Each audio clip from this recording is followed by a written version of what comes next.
예수님의 재림이 가까우기 전에 두 짐승 시대라는 말을 우리가 많이 했어요.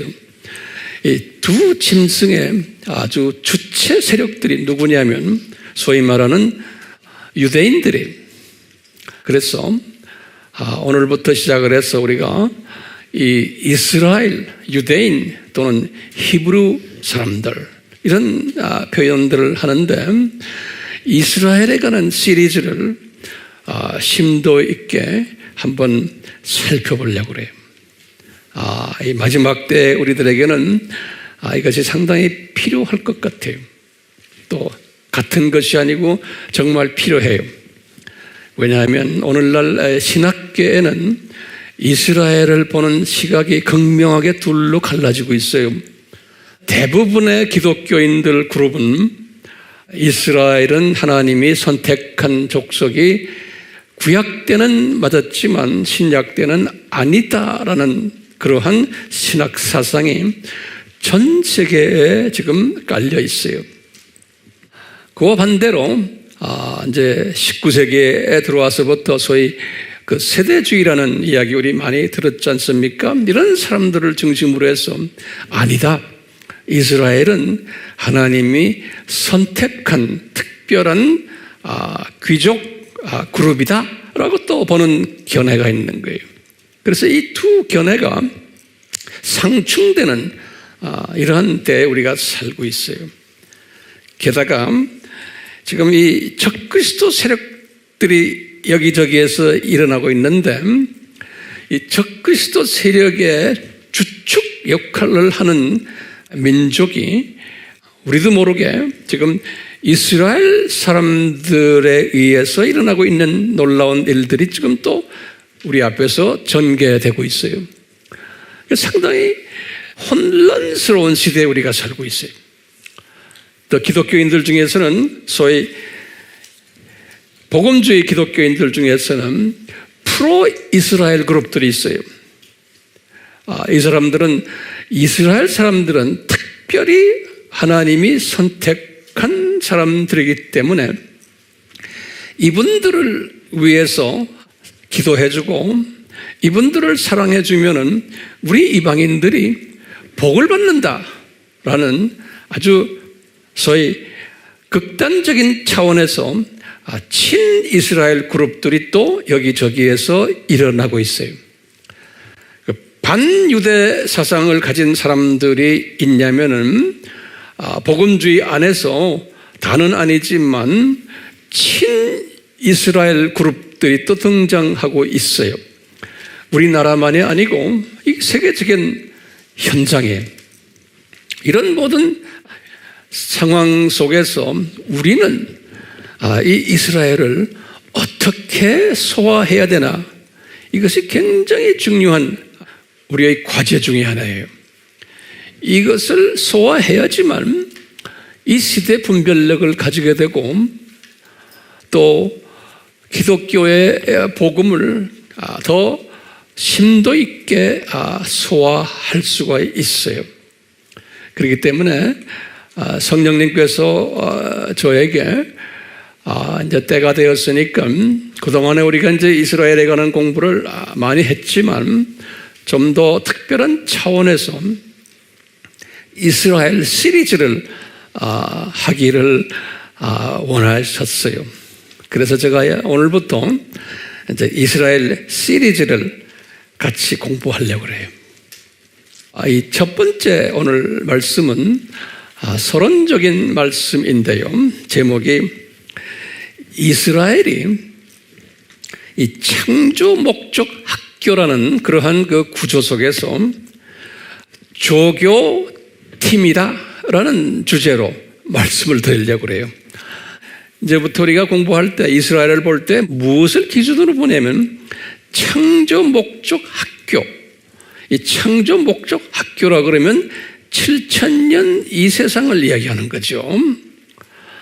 이 말은 다시 말하면 뭐냐면 7,000년 이 세상, 이것이 창조 목적 학교인데 이 학교이기 때문에 학교에 구조가 있어요. 우리 항상 공부해 왔지만 다시 하나하나 정리를 하면서 가요. 여러분들이 이제 가르치실 때 필요해요. 학교니까 학교의 구조를 딱 보면은요, 항상 우리가 구조를 볼 때 첫 번째는 교장이 누구시냐? 이 7000년 이 세상 창조 목적 학교예요. 그러면 누구예요? 예수님인 거예요. 그러면 교감이 있죠. 그 교감은 사탄이다. 우리 이렇게 배웠어요. 그리고는 학교의 교훈이 그러면 뭘까? 학교니까 교훈이 있거든요. 이 교훈은 제가 한 3가지로 봤어요. 첫째는 창조 목적을 배우자. 이렇게 이제 학교 정문에다 크게 붙여놨어요. 두 번째는 교훈이 창조 목적을 깨닫자. 세 번째 교훈은 창조 목적에 순종하자. 이렇게 교훈을 한번 잡아봤어요. 그러면 학생은 누군가? 그러면 학생은 뭐예요? 하나님의 자녀들이에요. 다시 말하면 예정된 하나님의 자녀들이에요. 이 자녀들이 학생인 거예요. 이분들에게 창조 목적을 훈련시키기 위해서 이 세상 7000년을 하나님이 의도적으로 예정적으로 만든 거예요. 자, 그런데 이 하나님의 자녀 중에서 하나님이 2 종류의 하나님의 자녀들을 디자인하셨어요.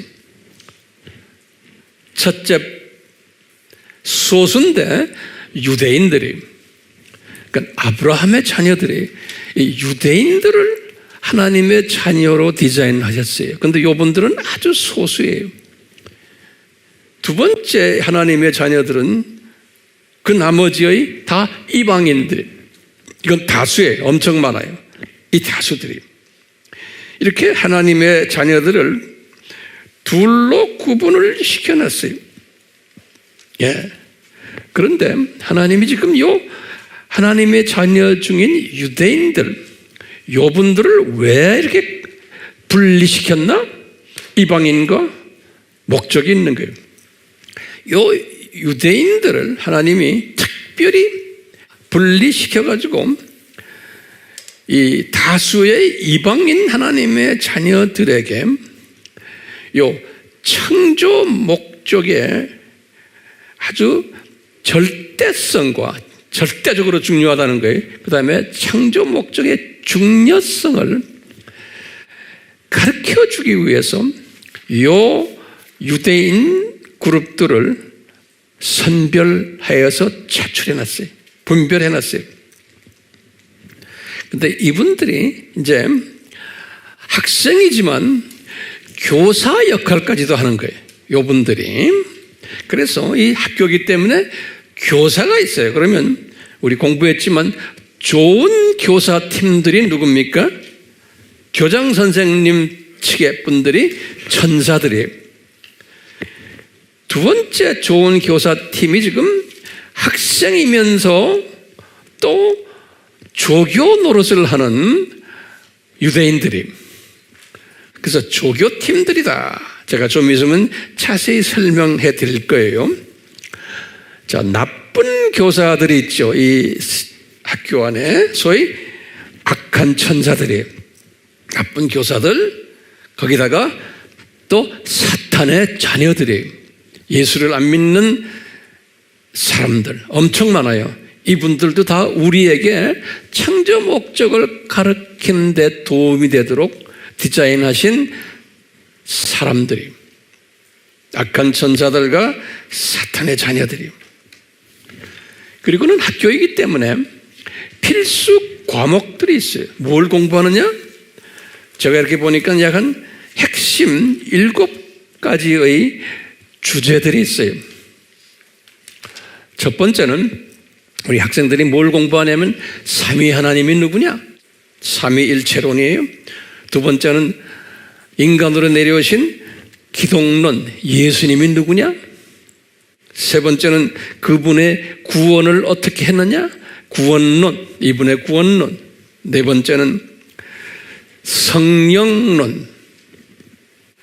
다섯 번째는 성결론. 어떻게 성결하게 사느냐? 여섯 번째는 선교론. 이 모든 것을 어떻게 우리가 내 민족과 타민족에게 나누느냐? 선교론이. 그리고 마지막째로 종말론이. 이 7가지의 아주 핵심 필수 과목들을 하나님의 자녀들이 이 세상에 살면서 공부해야 되는 거예요. 필수 과목들이. 그런데 우리가 지금 이번 시리즈로 하는 것은 이 필수 과목이 아니에요. 이건 부수 과목들이, 선택 과목이. 우리가 학교 시스템으로 말하면 이스라엘 학 또는 이스라엘론, 이것은 선택 과목이에요. 그런데 우리가 왜 이렇게 이 선택 과목을 이번에 집중적으로 공부해야 되느냐? 이 선택 과목을 우리가 집중적으로 공부하다 보면은 우리가 놀랍게도 이 필수 과목에 7가지 과목 있죠? 그 7가지 과목 속에 숨겨 놓으신 하나님의 뜻을 밝히 볼 수가 있어요. 다른 말로 표현하면은 이스라엘에 관한 것을 이번에 우리가 심도 있게 공부할 텐데, 이것을 공부하다 보면은 삼위 하나님이 누구신구나. 기독론의 그분이 무슨 마음을 갖고 계셨구나. 구원론이 어떻게 전개돼서 어떻게 이것이 현실화됐구나. 기타 등등 이 모든 종말론까지 이스라엘론을 공부하다 보면은 이 7가지 핵심 필수 과목들이 더 깊이 이해가 되고, 더 높이 이해가 되고, 더 넓게 이해가 되고, 더 길게 이해가 되게 돼 있어요. 그만큼 요 이스라엘 학문이 이런 도움을 주는 도우미 역할을 하는 그러한 특별한 학문이에요. 그렇기 때문에 우리가 이 이스라엘에 관해서 집중적으로 한번 공부할 필요가 있겠어요? 없겠어요? 있는 거예요. 자, 그러면 이 조교라는 단어를 제가 썼는데요. 이 조교는 무슨 뜻인가? 그러면 제가 예를 한번 간단하게 드릴게요.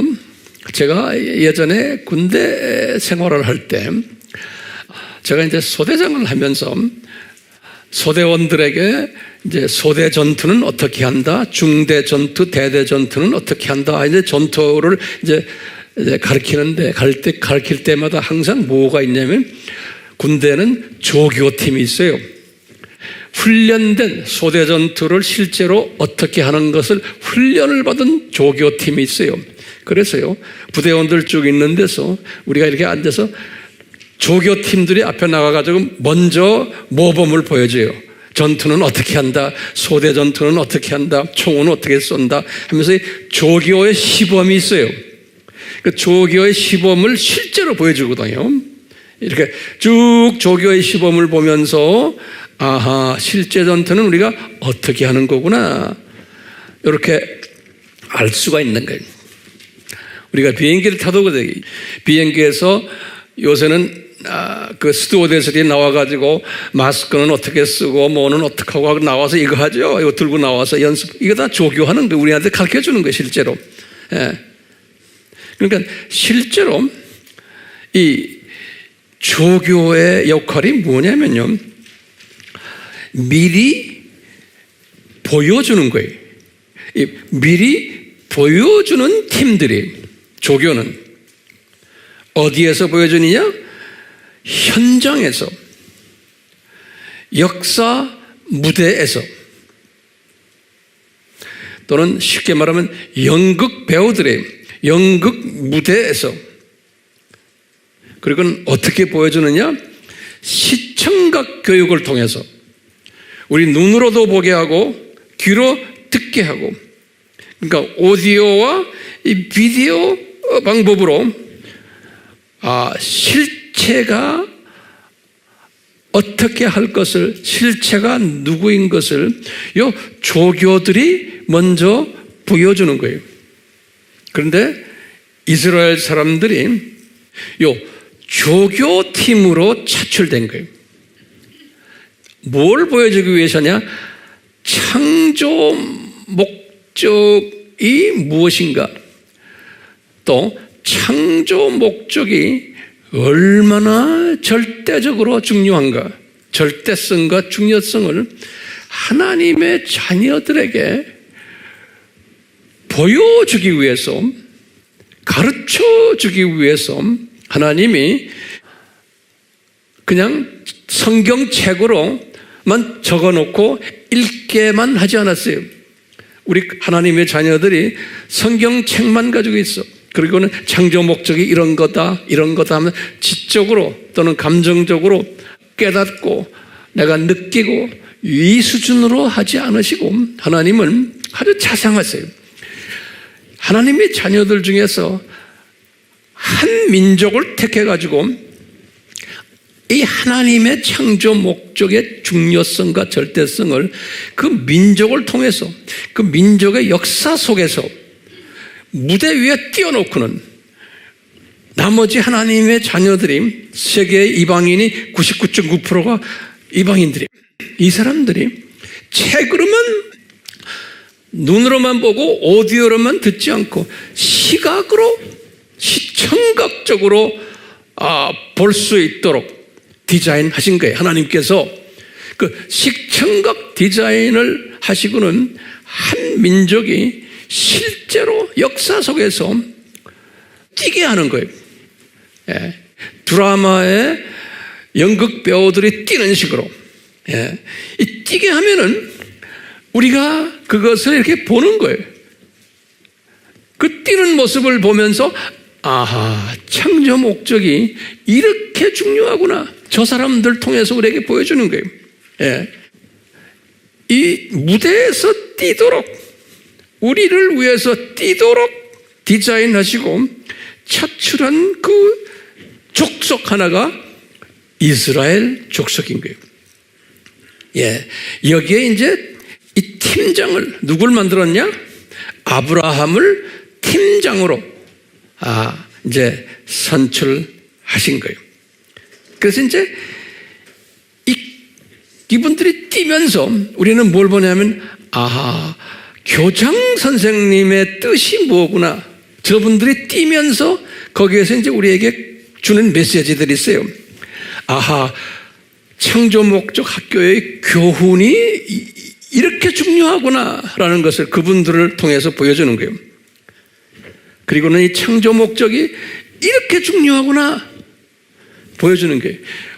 어떻게 보여주냐면 하나님의 특별한 디자인이 있어요. 이 조교팀들이 그분들에게 뭘 줬냐면, 너희들 이렇게 하면 복을 받고 이렇게 하면 저주를 받는단다. 이 프로그램을 준 거예요. 그래서 너희들이 창조 목적대로 잘 순행하면 내가 너희들에게 복을 주고, 그 창조 목적대로 제대로 하지 않으면은 너희들이 저주를 받을 거다.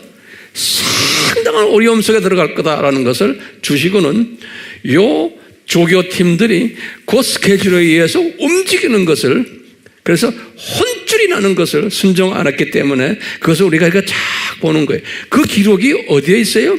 우리가 들고 다니는 성경 속에 다 이렇게 그림으로 그려졌어요. 그래서 제가 이것을 복 저주 프로그램이다 이렇게 한번 만들어 봤어요. 아브라함을 이제 선출해 가지고, 주전 언제예요? 2000년이에요. 아브라함을 선출해 가지고 복 저주 프로그램을 하게 하시는 거예요. 이제 이것을 조금 있으면 제가 좀 자세히 이제 설명해 드릴 거예요. 자, 아브라함이라는 사람을 부르셔서 이분을 고향에서 살게 하다가 75세가 됐을 때 이분을 디아스포라로 만들었어요. 가나안 땅에. 이것은 뭐냐면 하나님의 자녀들은 이 세상에서 디아스포라라는 것을 우리에게 보여주는 거예요. 이게 내 고향이 아니다라는 거예요. 그래서 아브라함을 통해서 먼저 보여주시는 거예요. 그리고는 이분이 디아스포라로 딱 가나안 땅에 도착하자마자 아브라함에게 뭘 예수님이 보여주시냐면 그 유명한 창세기 15장 13절에서 16절이 우리 알죠? 이 내용이 뭐예요? 아브라함아, 너 지금부터 이제 네 후손들이 뛸 것인데 어떻게 뛰느냐? 장차 네 후손들이 어떤 나라의 노예로 가가지고 400년 동안 노예 생활을 하다가 다시 이 땅으로 돌아올 거다라는 아브라함과의 계약이라고 그래요. 창세기 15장 13절에서 16절, 이것이 굉장히 중요한 계약이에요. 이 계약에 의해서 이제 이삭 때도 아니고 야곱 때도 아니고 요셉 때 이 일이 일어나는 거 우리 다 알죠? 그래서 400년 동안 좀 있다가 다시 이제 가나안으로 다시 오는 이 이야기 우리 알잖아요? 누굴 통해서 와요? 모세를 통해서 오죠? 그러니까 1500년이, 아브라함은 2000년 주전, 출애굽은 1500년이 주전. 이 그림 속에서 우리에게 가르치는 게 있어요. 우리 다 공부했지만 다시 한번 새로운 시각으로 보는 거예요. 이 하나님이, 예수님께서 모세를 통해서 지금 이 출애굽시키는 이야기를 쫙 보면은, 우리 내가 칠판에다 항상 써놨어요. 구약의 스토리와 신약의 영적 의미. 기억나시죠? 그럼 보세요. 이 애굽이라는 나라가 무슨 나라예요? 신약의 영적 의미에서는 이 세상인 거예요. 창조 목적학인 거예요. 애굽이라는 나라가. 그래서 거기다 집어넣는 거예요. 그것을 지금 이스라엘 사람들이 이제는 물리적으로 연극배우가 돼가지고 거기 들어가서 지금 뛰는 거예요. 그럼 우리에게 그걸 보여주는 거예요. 애굽이라는 나라가 뭐라고 그랬어요? 이 세상이다. 나중에 우리가 알고 나니까 그런 거예요. 이 역사를 우리가 해석을 해보니까. 두 번째는 뭐예요? 애굽 왕은 누구다? 아하, 이게 사탄이구나. 우리가 이렇게 알게 되는 거예요. 세 번째는 뭐예요? 애굽 백성은 뭐예요? 이 세상에서 아하, 이게 사탄의 자녀들이구나. 이 창조 목적 학계의 구조를 지금 설명하는 거예요. 아브라함의 백성들을 통해서 우리에게 드라마로 지금 보여주는 거예요. 네 번째 뭐예요? 거기에 노예가 된 이스라엘 사람들이에요. 그것은 영적으로 뭡니까? 노예가 된 이스라엘 사람들은 아직 구원받지 못했어요. 장차 구원받을 하나님의 예정된 자녀들이에요. 그것은 소수예요. 장차 구원받을 하나님의 자녀들이, 그게 노예된 누구예요? 이스라엘 사람들이에요. 그러다가 이제 9가지의 기적을 베풀었는데 애굽 왕이 놓지 않죠. 그래서 이 9가지의 기적은 이 세상 사람들의 도덕이나 율법이나 또는 뭐 여러 가지의 선행이나 종교나 이런 것들을 이야기하는, 좋은 행동이지만 이런 것 가지고는 구원이 안 된다는 거예요. 애굽의 바로 왕이 겁을 안 낸다는 거예요. 그리고는 뭘로 겁내요? 10번째 기적인 유월절 어린 양과 그 보혈, 이걸를 통해서만 하나님의 선택된 자녀들이 구원받는다는 거예요. 그러니까 예수님의 십자가 사건과 그 보혈에 의해서만 사탄이 하나님의 백성들을 해방시킨다는 거예요. 이 디자인을 누구를 통해서 보여줘요? 이 유대인들을 통해서, 유대인의 역사 속에서 이 삼위 하나님에 관한 자세한 내용과 기독론과 구원론의 스토리들을 이걸 보여주는 거예요. 유대인의 역사 속에서. 예. 그러니까 이런 것은 아브라함도 실제로 들었지만 자세히 몰랐죠. 그렇지만 이분들은 모르지만 나중에 우리가 보니까 이 역사 속에서 이 유대인들이 우리에게 이 신비와 이 진리를 가르쳐 주시려고 이분들을 연극 무대에서 이렇게 조교로 뽑았구나라는 것을 우리가 알 수가 있어요. 자, 이렇게 해서 출애굽을 했죠. 출애굽을 한 후에 이제 모세가 자기 백성들을 광야에서 40년 이제 같이 있으면서 그들과 같이 있으면서 10계명 받았어요. 10계명. 이 10계명이 뭡니까? 창조 목적인 거예요. 10계명이 창조 목적이에요. 잊지 마세요. 예. 10계명이 뭐예요? 여기 창조 목적인 거예요. 자, 그러면서 모세가 40년 딱 광야생활 끝나면서 이제 하늘나라에 가기 직전에 유언으로 모세에게 하신 말씀이 있어요. 그 모세가 이제 이스라엘 백성들에게 마지막 유언으로 하신 말씀이 그 유명한 신명기 28장 1절에서부터 68절이에요. 거기에 보면은 두 프로그램이 나와요. 모세에게 예수님이 말씀하신 거예요. 말해라 모세야, 네 백성이 창조 목적대로 잘 순종하면, 항상 거기 보면 우리나라 말로는 하면 그랬지만 영어나 원어를 보면 그랬어요. if죠, if. 예? if 이렇게 하면은 then 이런 일을 너희들이 혜택 볼 거다. 안 그러면 당할 거다. if then이 우리 영문법에서 나오죠. 똑같아. 예. 이렇게 하면은 이렇게 될 거다. 그러시면서 처음 1절에서부터 14절은 복에 관한 약속이에요. 뭐냐? 창조 목적에 순종하면 너희들이 엄청 복을 받는단다. 그런 가정이 복을 받고 자녀가 복을 받고 물질의 복을 받아서 항상 충만해가지고 남에게 꺼주고 절대로 끄지 않고 모든 사람에게 꼬리가 되지 않고 머리가 되고 손을 대는 것마다 잘 되고 만사형통하고, 예? 이런 복을 받는단다. 그래서 if then. 그러니까 여러분들 잘 들으세요고요. 이게 if then이니까 잘 보면은 이게 무슨 칼빈주의예요? 알메니안주의예요? 예?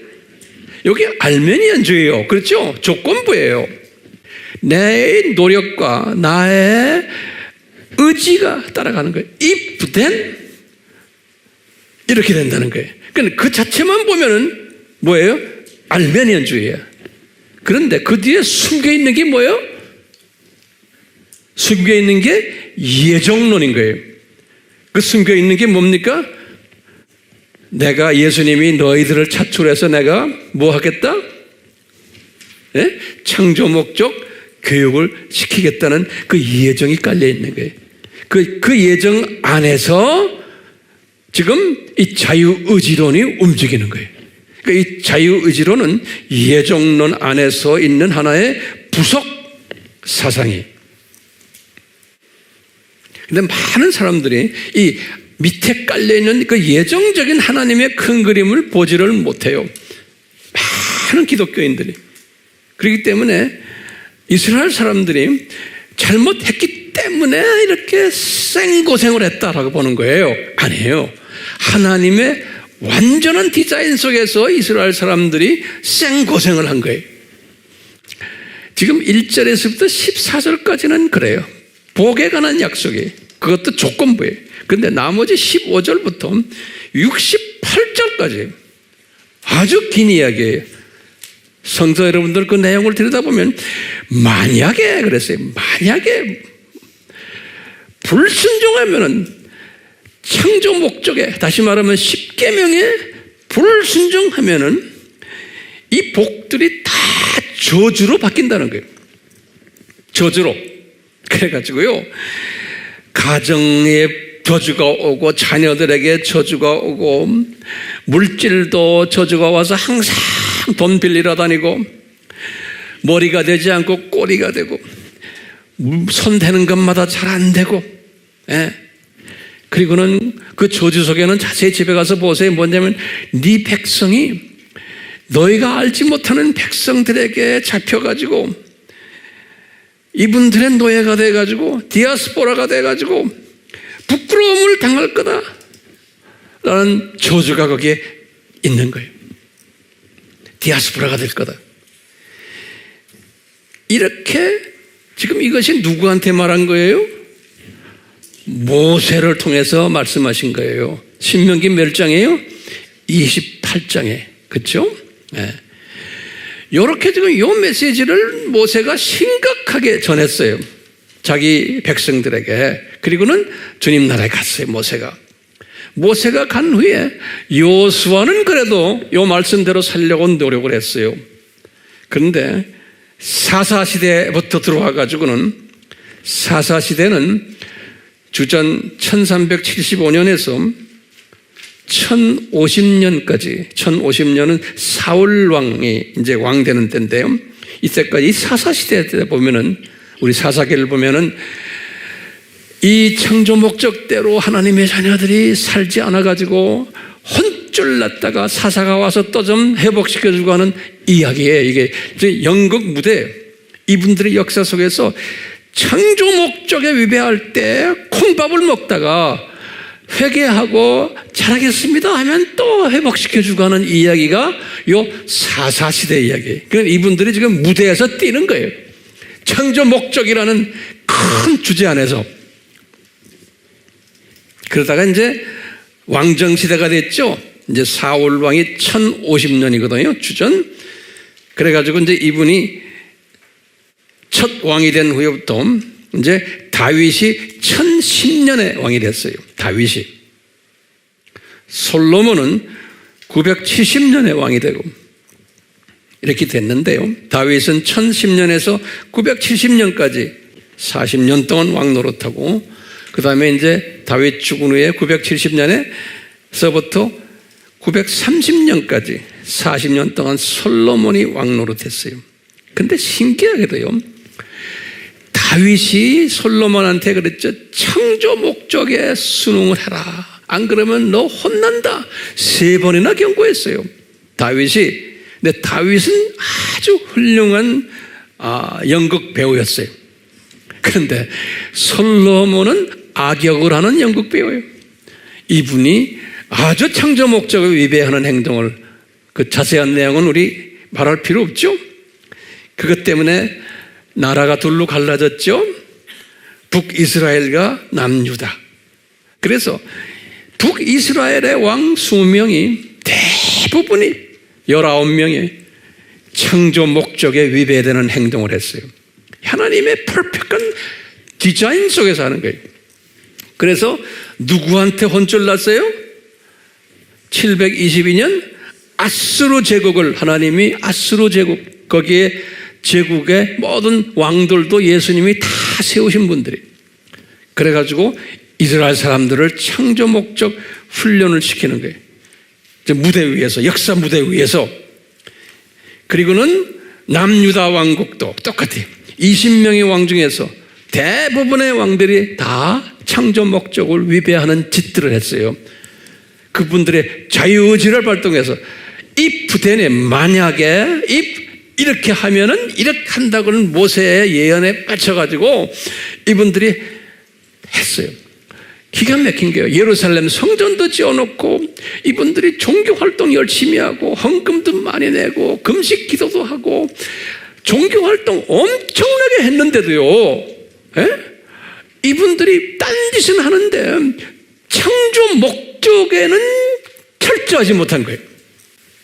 신기하게도 그게 그대로 지금 신약의 교회에서는 똑같은 거예요. 창조 목적에는 적당히 하는 거예요. 그러니까 바벨론 586의 바벨론 제국을 불러다가 혼쭐 내는 이야기 우리 다 알지요? 네. 그 후에 나라가 독립이 안 되고 바벨론 제국 다음에 페르시아 제국 때도 마찬가지고 그리스 제국 때도 마찬가지고 로마 제국 때도 마찬가지고 이러면서요. 이런 큰 제국 밑에서 거의 식민지 역할을 하면서 있었던 거예요. 그러니까요. 이 민족이 전 세계에 디아스포라로 퍼져가지고 지금까지도 그렇지만 에스라 때 보면요. 약 주전 400년 때 에스라가 인구조사를 해보니까 수백만 명의 유대인들이 나가서 디아스포라를 하는데 이스라엘에 귀환한 사람은 5만 명밖에 안 됐어요. 5만 명. 이게 하나님의 철저한 계획 속에서 에스라 2장 64절에서 65절에 보면 에스라 2장 64절에서 65절에 보면 귀환한 사람은 아주 소수예요. 왜요? 모세가 이미 이스라엘 사람들에게 유언으로 남긴 거 알죠? 창조 목적에 위배를 하면은 너희들이 이렇게 디아스포라가 된다라는 것을 가르쳐 줬잖아요. 그대로 지금 하고 있는 거예요. 그렇기 때문에요. 이분들이 지금요. 이제 우리가 알메니안주의 사고방식으로 보면은 이분들이 잘못해서 이렇다, 이분들이 잘못해서 이렇다, 이제 우리가 강조하잖아요. 그런데 큰 그림 속에서는 이것은 하나님의 예정이었던 거예요. 왜 이런 걸 예정했어요? 하나님의 자녀들이 창조 목적 훈련을 시키기 위한 하나님의 예정적 교육 프로그램이었던 거예요. 기가 막히게 예수님 당시에도 딱 보면요. 다 눈이 감겨가지고 예수님을 하나님으로 보는 사람들은 아주 소수였어요. 그리고 유대인들 대부분이 예수님을 배척하고 심지어는 예수님을 십자가에 죽이기까지 하는 일을 이 유대인들이 한 거예요. 우리가 이제 그냥 하나의 그 자유의지론적으로 보면 이렇기 때문에 주후 70년 사건이 일어났다 이렇게 보는 거예요. 자유의지론적인 의미에서. 그런데 예수님이 미리 말했어요. 주후 70년 사건은 앞으로 일어날 거다. 마태복음 23장 38절 39절에 보면 그래요. 주후 30년에 예수님이 벌써 말씀하셨어요. 그래가지고 지금 이스라엘이 주 70년부터 시작해서 지금 오늘날까지 이 유대인들이 이 저주를 회복을 받지 못했어요. 오늘날까지. 그래서 항상 제가 사도행전에서도 강의했지만 이분들이 경험했던 5가지 저주가 있어요.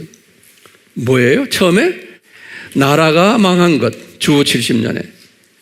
두 번째 저주가 뭐예요? 성전이 파괴된 것. 세 번째 저주는 이분들이 디아스포라가 된 것. 디아스포라. 네 번째 저주는 예수님을 보지 못하도록 까막눈이 된 거예요. 그것도 저주예요. 다섯 번째는 반유대주의로 고통을 당하는 저주예요. 이런 저주를 이스라엘 사람들이 지금 받고 있는데 특히 요새 와서는요, 이 예수님의 재림 전에는 이 적 그리스도 그룹 중에 대표적인 적 그리스도 역할을 하는 그룹들이 이 이스라엘 민족들이. 그렇기 때문에 상당한 우리의 질문이 여기 있는 거예요. 왜 이 이스라엘 사람들이 이렇게 나쁜 짓을 하는가? 뿐만 아니라 그 이스라엘이 하나님이 선택한 민족이고 땅인데 왜 저 땅에는 아직까지도 복음이 들어가기가 힘들고 왜 기독교인들을 핍박하고 왜 저 나라가 지금도 호모섹스가 제일 많고 저 나라가 국회를 들여다봐도 예수 믿는 사람 하나도 없고 저 나라가 보면은 지금 이 팔레스타인과 싸움질하고 있고 저게 평화스러운 곳이 아닌 거예요. 이게 다 저주예요. 왜 이런 저주들을 저 나라 사람들이 왜 지금 받고 있는가? 소위 하나님의 자녀라고 하는 유대인들이 지금 보면은 이런 모습들인 거예요. 자, 그러면 이 저주가, 이분들의 저주가 언제 끝날까? 라고 우리 한번 질문 던져보면은 언제 끝날 것 같아요? 제가 볼 때는 예수님의 재림 때까지 아마 계속될 것 같아요. 이 예수님의 지상 재림 때까지 이 저주가 계속될 텐데, 우리는 이 학생들이라고 그랬죠. 이방인 기독교인들은요, 이 이스라엘 사람들의 그 역사 무대에서, 구약 역사 무대에서, 신약 역사 무대에서 뛰는 걸 이렇게 보면서 우리는 뭐를 깨달아야 돼요? 예? 이분들이 왜 이렇게 저주 속에 있어요? 역사 무대에서? 그럼 뭐라고 대답해요? 뭘 못했기 때문에? 창조 목적에 위배하는 행동을 했기 때문에 그런 거예요. 창조 목적에 위배하는 행동을 이 민족들이 구약 때도 했고 신약 때도 해온 거예요. 지금까지. 왜 이분들이 이런 역기능적 활동을 하도록 할까요? 그러면 하나님의 철저한 플랜 속에서, 역기능적 교육 시스템의 플랜 속에서 하나님의 자녀들에게 가르쳐 주시는 거예요. 얘들아, 너희들 봐라. 저 사람들 지금 무대에서 뛰는 거. 너희들 창조 목적이 얼마나 절대적이고 중요한지를 아느냐?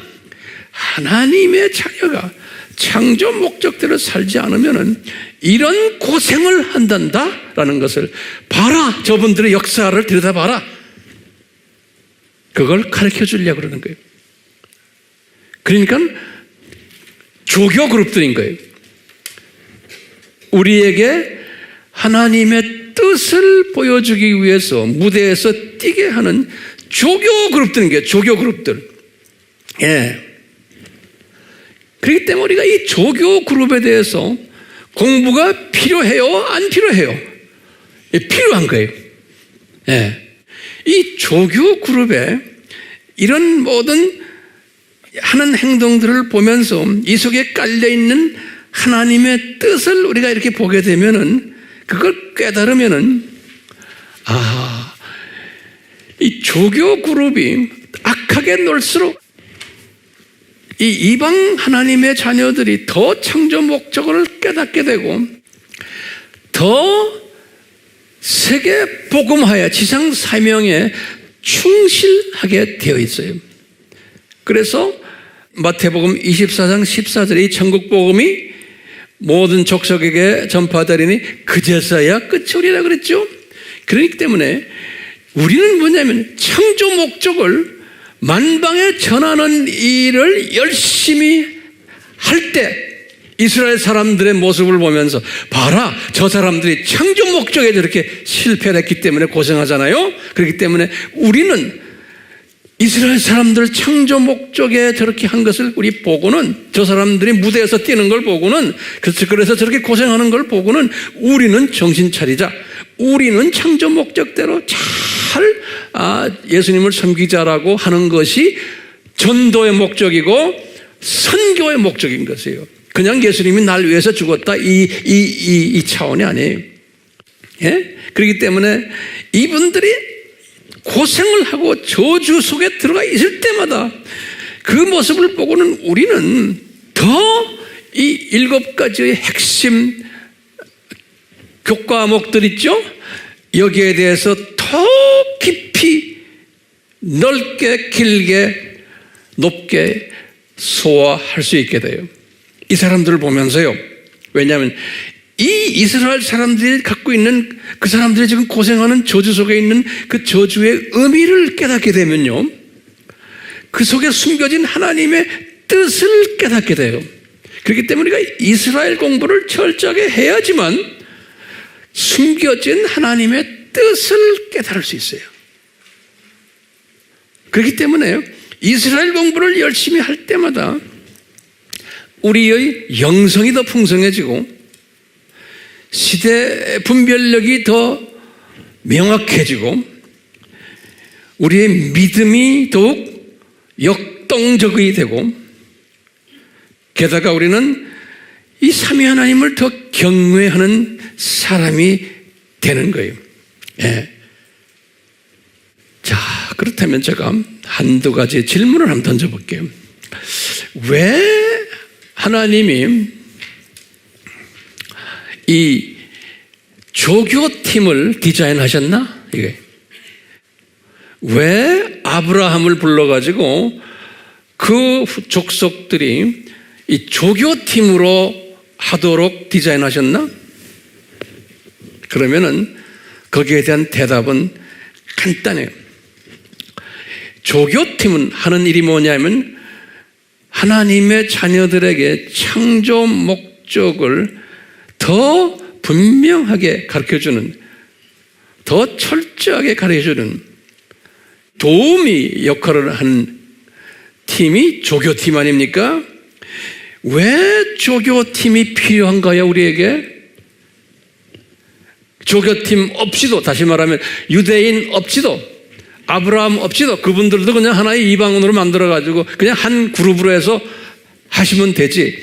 왜 이렇게 갈라가지고 그 소수를, 유대인을 만들어가지고 이렇게 하실까? 그 이유는 조교팀이 있어야 되는 거예요. 왜냐? 하나님의 자녀들은, 우리 인간은 태생적으로 한계를 가진 피조물들에게, 태생적으로 이런 말은 뭐냐면, 그냥 말씀 속에서 그냥 이 오디오로만 듣는 거예요. 말씀 속에서 창조 목적 제대로 지켜라. 그래서 성경 말씀에 다 적어놨어요. 그 오디오식으로만 배워가지고는 태생적으로 창조 목적의 그 절대성과 중요성을 그렇게 심각하게 받아들이지 않는다는 거예요. 우리 피조물들은 오디오만 가지고는 안 되는 거예요. 뭐가 필요해요? 비디오가 필요한 거예요. 눈으로 봐야 되고 피부로 느껴야 되고.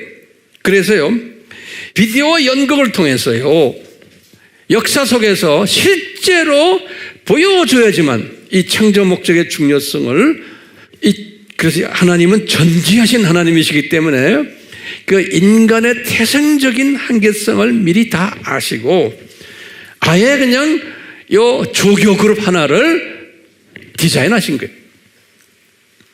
그래서 이 조교 그룹을 통해서 우리가 비디오로 보게 되면은 창조 목적이, 이게 중요하구나. 오디오로만 들으면은 그 창조 목적의 중요성과 절대성을 그냥 머리로만 알게 되고 그냥 가볍게 여기고 심각하게 여기지 않게끔 또는 잊어버리게끔 되어 있는 게 피조물의 뭐예요? 태생적 한계성이에요. 그래서 비디오로 이제 보여주시는 게 조교팀을 통해서 보여주신 거예요. 근데 보시면 우리가 성경에 보면 구약에서 이 비디오로 보여주시기 위해서 아까 우리 아브라함에게 그랬죠. 네 족속이 400년 동안 어느 나라에 가서 고생하다가 나올 거다. 그래서 비디오로 보여주신 거예요. 비디오로. 그래가지고 실제로 뛴 거예요, 이분들이. 그러니까 이분들 엄청나게 고생하면서 뛴 거예요. 누구한테 뭘 보여주기 위해서요? 그러면 알죠? 왜 뛰었나, 그분들이? 또 모세에게 유언으로 말씀하신 신명기 28장, 오늘 본문 말씀이죠. 1절에서 68절까지도 이것을 어떻게 했어요? 구두로 말한 거예요. 모세가 오디오로 말한 거예요. 그것을 실제로 그 나머지 모든 역사들을 보면 예수님 올 때까지 이 역사들은 뭐예요? 비디오로 보여준 거예요. 그분들이 실제로 비디오로 역사 무대에서 뛴 거예요. 그러면서 이 창조 목적을 위반할 때마다 엄청난 혼쭐을 당하는 것을 722년 586 나머지 쭉 해서 5대 저주받는 것, 이 다 뭡니까? 이분들이 역사 속에서 오디오와 비디오로 우리에게 보여주신 거예요. 이분들이 뭐 하는 사람들이에요? 창조 목적 학교의 뭐예요? 조교 그룹들인 거예요. 우리를 위해서 이렇게 다 보여주신 거예요. 그렇기 때문에 우리는요, 인간적으로 보면은 이 유대인들 보면은 참 고맙죠? 그렇기 때문에 우리가 유대인들, 당신들 정말 수고 많았어. 당신들 고생했어. 고맙소. 이렇게 이야기할 수 있죠. 있지만, 우리가 지금 이제 앞으로 이제 계속 내가 이야기하겠지만, 그렇다고 해서 유대인들이 우리보다 소위 더 잘나서 선택받은 것도 아니고, 하나님의 우리보다 더 크신 사랑 안에 있기 때문에 이렇게 된 것도 아니에요. 그렇지만 성서에서 보면 내가 너를 누구보다 사랑한다, 눈동자와 같이 이뻐한다 말도 있어요. 그렇지만 이분들이 무대에서 뛰도록 힘을 주기 위해서 한 거지, 이분들이 이방인들 99%의 이방인들보다 너희들을 더 사랑한다라는 의미는 아니라고 저는 생각해요. 이제 때가 되면 제가 이제 자세히 설명하게 될 거예요. 자, 오늘은 이 유대인들이 창조 목적 학교에서 조교 역할을 하는 팀들이다라는 것을 지금 제가 설명해 드렸어요. 자, 내가 결론적으로 한두 마디만 하고 끝낼게요. 우리 바울을 한번 들여다보면요, 바울이 35년에 주후 개종했잖아요. 유대인이죠. 이분이 로마서를 쓸 때가 57년이에요. 그러니까 개종하고 몇 년 후에 22년이죠. 그렇죠? 개종 22년 동안 예수님을 섬기면서 이 유대인, 자기 민족의 이 저주를 받은 사건에 대해서, 다시 말하면 이 5가지 저주에, 이 사건에 대해서, 또 구약에서 나오는 모든 이 저주들, 구약의 스토리가 유대인 저주받는 이야기예요. 제 말 동의하세요? 구약 스토리가 이 유대인들 저주받는, 고생하는 이야기예요. 이 창조 목적 때문에, 창조 목적을 불순종했기 때문에 고통받는 이야기가 구약 이야기예요. 바울이 똑똑한 사람이 이걸 다 아는 거예요. 신약에 와서도 자기가 이렇게 복음을 받아가지고 전해보니까 유대인들이 더 복음을 받지 않고 유대인들이 자신을 더 공격하고 예수님을 더 싫어하고 하는 모습을 보면서 이분이 고민한 거예요. 이분이 로마서를 쓸 때 고민한 거예요. 특히 로마서 1장에서부터 8장은 기독교의 핵심 교리 아닙니까? 이 교리를 깨닫고는 왜 이 교리를, 이 엄청난 교리를 내 민족 유대인이 이것을 소화를 못할까라는 고민했죠. 그래서 이제 9장, 10장, 11장이 그 고민 문제를 해결하는 이야기 아니에요? 9장 3절 우리 알죠? 바울이 그랬죠. 예수님한테, 예수님, 내 민족을 좀 눈뜨게 해주십시오. 내 민족 이제는 그 저주에서 이제 좀 해방시켜 주십시오 라고 부탁을 하는 거예요. 예수님께. 이렇게 내 민족이 과거 아브라함부터 시작해서 2000년 동안 이렇게 고생하고 저주 속에 있는데 지금도 내가 기독교인이 되어 보니까 내 민족이 까막눈입니다. 예수님을 절대로 믿지 않습니다. 이거 왜 이랬습니까? 내가 지금 깨달은 이 예수님의 복음이 로마서 1장에서부터 8장에 이 소중한 법에스러운 복음을 왜 내 민족이 이걸 안 받습니까? 라고 예수님께 막 덤벼드는 이야기가 로마서 9장 3절에 내 민족을 봐주지 않으시면 내 이름 생명책에서 지워주세요 라고까지 막 덤벼드는 이야기가 로마서 몇 장 몇 절에 9장 3절에 잊지 마세요. 근데 성령님이 바울에게 그러는 거예요. 바울아, 네 질문 맞다. 네 질문 맞아. 그런데 너는 내가 지금 생각하고 있는, 내가 계획하고 있는 큰 창조 목적 학교에서의 이 큰 그림 속에서 네 민족을 이 창조 목적 학교의 조교팀으로 만든 거 너 몰라서 그래? 그러는 거예요. 이것은 이 조교팀은 내가 디자인한 것이고 내 주권이다 그러는 거예요. 이 하나님의 주권 사상이에요. 내 철저한 주권 속에서 내가 이 조교팀을 만들어 가지고 이 조교팀의 무대에서 고생하는 것, 뭘 고생해요? 창조 목적을 위배해 가지고 고생을 하는 모습을 내 너희들에게 보여주기 위해서 그러다. 그래서 창조 목적이 얼마나 중요한 것을 내가 너희들에게 보여주기 위해서, 가르쳐주기 위해서 네 민족을 이렇게 조교팀으로 만들어서 이렇게 불순종하게 만들어놨단다 그러는 거예요. 그러면서 이분이 그러시죠. 로마서 9장에서 그래. 야곱을 봐라. 야곱이 잘나서 그놈이 그랬냐? 실은 큰아들 에서보다 늦게 나온 둘째 아니냐? 그런데 내가 야곱을 택했다. 내 주권이다 그런 거예요. 그 다음에 그런 게 바로왕 내 주권 속에서 너희들을 훈련시키면서 악한 마음을 집어넣었단다. 바로왕에게. 그게 9장에 나오는 이야기들이에요. 야곱 이야기는 9장 13절에 로마서, 바로왕 이야기는 로마서 9장 17절에. 그러시면서 이분이 로마서 9장 21절에서 23절에는 투기장의의 예를 들잖아요. 우리 잘 알잖아요. 네. 이 투기장의의 예를 들면서도 투기장의가 자기가 하고 싶은 대로 내 것을 가지고 내가 마음대로 한다는 거예요. 마태복음 20장 15절에 예수님이 하신 말씀이 있어요. 내 것을 가지고 내 마음대로 하는데 왜 바울아 너 말이 많으냐? 그러니까 바울은 인간이기 때문에 분명히 이 불평할 수 있죠. 이분이 불평을 해야 돼요. 그래야지만 그분의 불평을 통해서 우리가 또 배우는 거예요. 왜? 우리도 이런 식으로 불평하는 사람들이니까.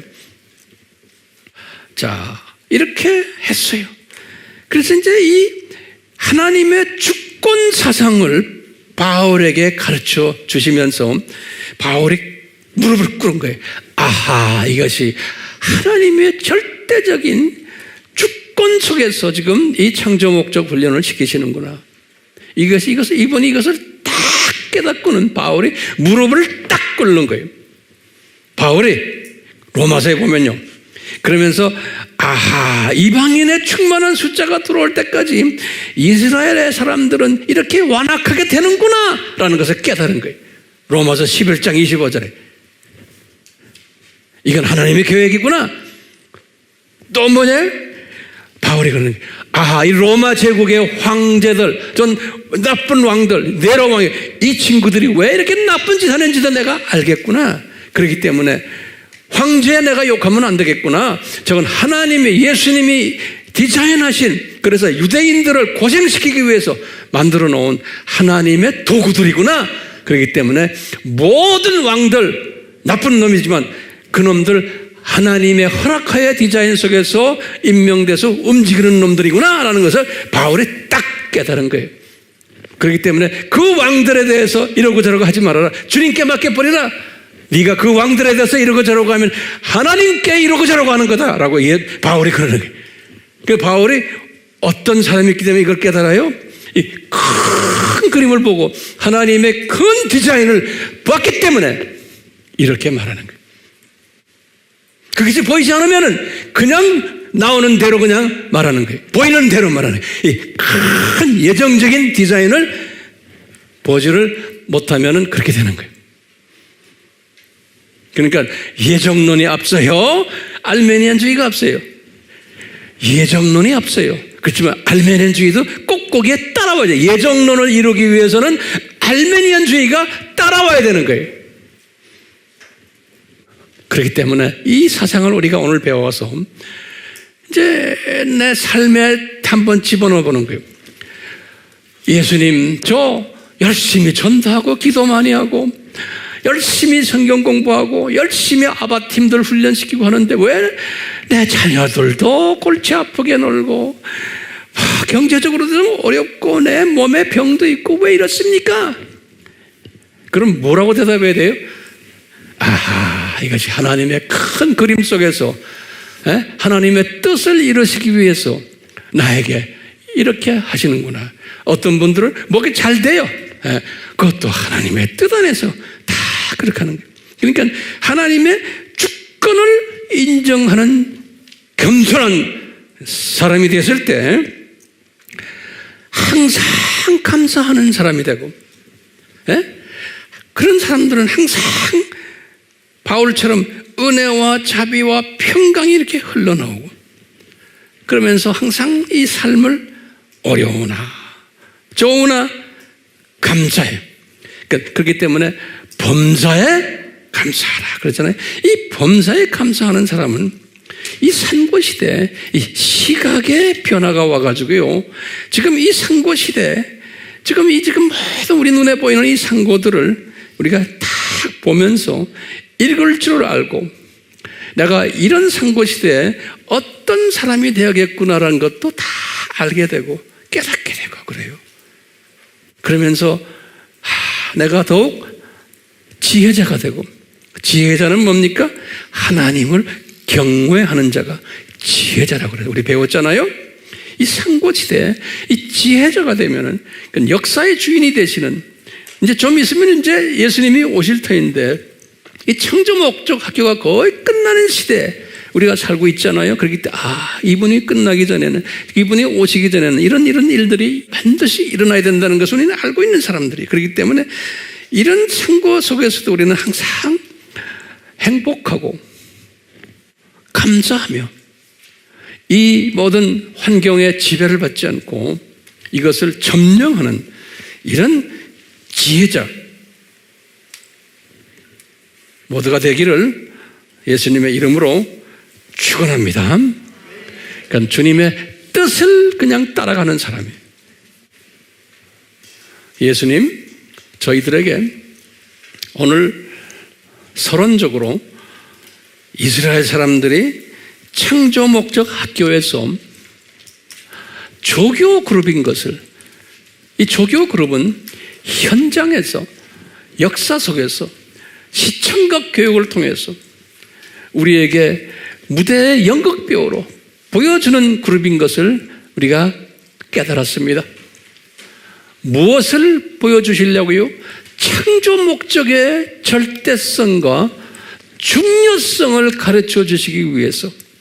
그래서 예정적으로 이 조교 그룹들이 만약에 이렇게 하면 저주받는다, 그 프로그램대로 이분들이 열심히 했지만 항상 창조 목적의 부족한 부분들을 보여주면서 그 저주를 받아왔던 구약의 2000년 역사, 신약의 2000년 역사를 우리가 간단하게 섭렵했습니다. 주여, 이제 예수님의 재림이 가까운 때 이 이스라엘 사람들도 이제는 졸업할 때가 가까움을 우리가 알게 됩니다.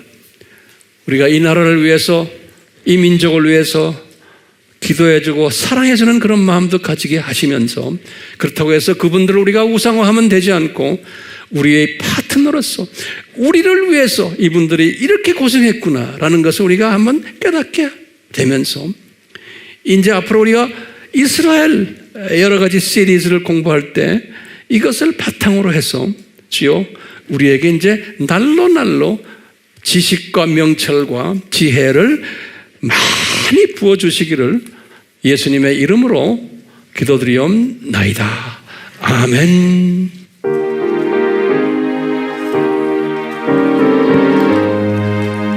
우리 이 찬송을 하면서 나의 믿음을 고백합시다.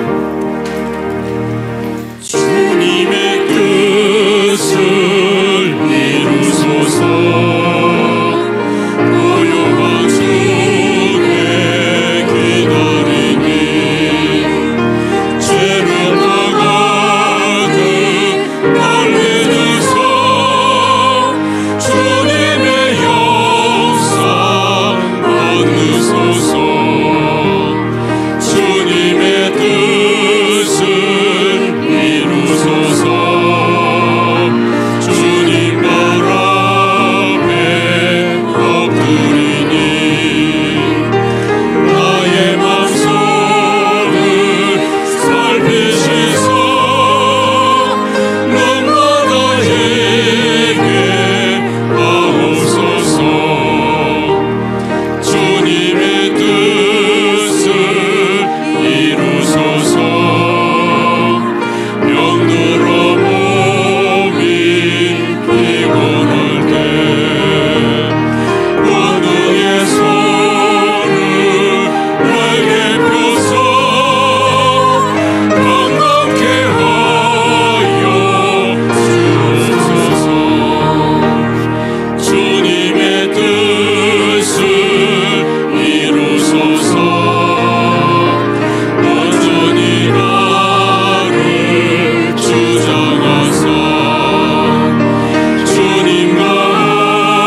저희들이 이 이스라엘에 숨겨진 이 신비를 깨달을 때마다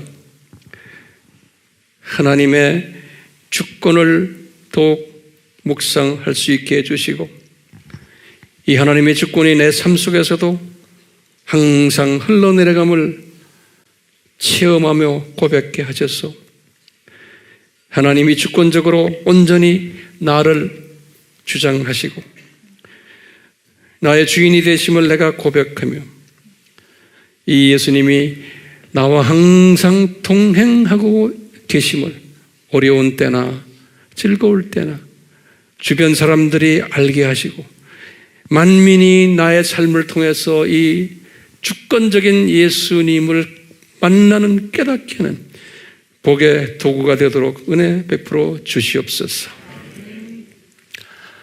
이 주권을 깨달은 우리들은 항상 전천후 감사하는 자들 되게 해주시고, 주변의 환경에 노예가 되지 않도록 성령님이요 이 주권 사상으로 무장케 하셔서 우리 삼위 하나님의 주권적인 통제하심과 이끄심과 간섭하심이 하나님의 그 스케줄 속에서, 시나리오 속에서 우리가 지금 이 마지막 때 어떻게 살아야 함을 깨닫는 그러한 지혜자가 되도록 은혜 베풀어 주시옵소서. 예수 그리스도의 무한하신 은혜와 성령님의 끊임없이 간섭하심과 삼위 하나님의 사랑하심, 특히 아버지의 사랑하심이 성령님의 감화감동 이끌게 하심과 지혜를 베푸심이, 분별력을 베푸심이 우리에게 항상 넘쳐나기를 예수님의 이름으로 축원하옵나이다. 아멘.